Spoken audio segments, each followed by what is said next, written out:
Bonjour à tous, je continue à vous partager des extraits du livre du cardinal Ratzinger, Foi chrétienne hier et aujourd'hui. Or, par là, l'article de foi de la descente aux enfers nous rappelle que la révélation de Dieu ne comprend pas seulement la parole de Dieu, mais aussi son silence. Dieu n'est pas seulement la parole intelligible qui vient à nous, il est aussi le principe mystérieux et muet, inaccessible et inintelligible qui se dérobe à nous.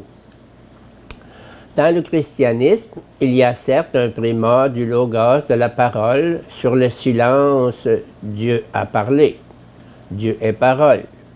Mais il ne faut pas oublier pour autant la réalité du mystère permanent de Dieu. Il faut avoir fait l'expérience du silence de Dieu, si l'on veut espérer percevoir sa parole qui s'exprime dans le silence. La Christologie s'étend au-delà de la croix, au-delà de cet instant où l'amour de Dieu devient tangible, jusque dans la mort, où Dieu se tait et disparaît dans l'obscurité. Faut-il s'étonner que l'Église, que la vie de chacun d'entre nous soit amenée à passer toujours à nouveau par cette heure du silence, par cet article de la foi oublié et ignoré, est descendu aux enfers. Si l'on songe à cela, la question de la preuve scripturaire se résout d'elle-même. Il y a du moins le cri d'agonie de Jésus, « Mon Dieu, pourquoi m'as-tu abandonné ?» Marc 15, 34, qui illumine le mystère de la descente de Jésus aux enfers, comme un éclair éblouissant dans la nuit noire.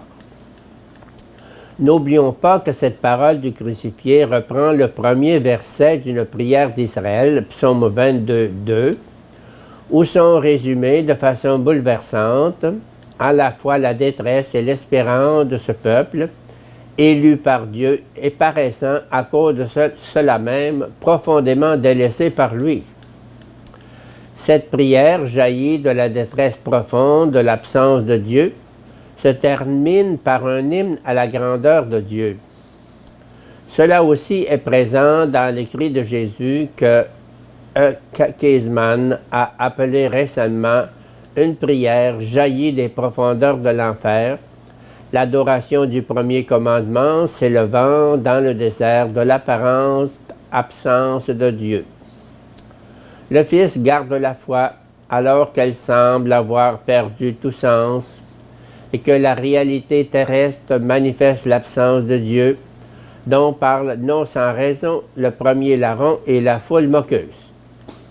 Le cri de Jésus n'est pas un appel à la vie et à la survie. Il n'est pas pour lui-même, mais pour le Père. Son cri se dresse contre la réalité du monde entier. Est-il encore besoin alors de demander ce que doit être l'adoration en notre heure de ténèbres? Peut-elle être autre chose que le cri venu des profondeurs, en union avec le Seigneur qui est descendu aux enfers et qui a instauré la proximité de Dieu au milieu du délaissement et de l'absence de Dieu?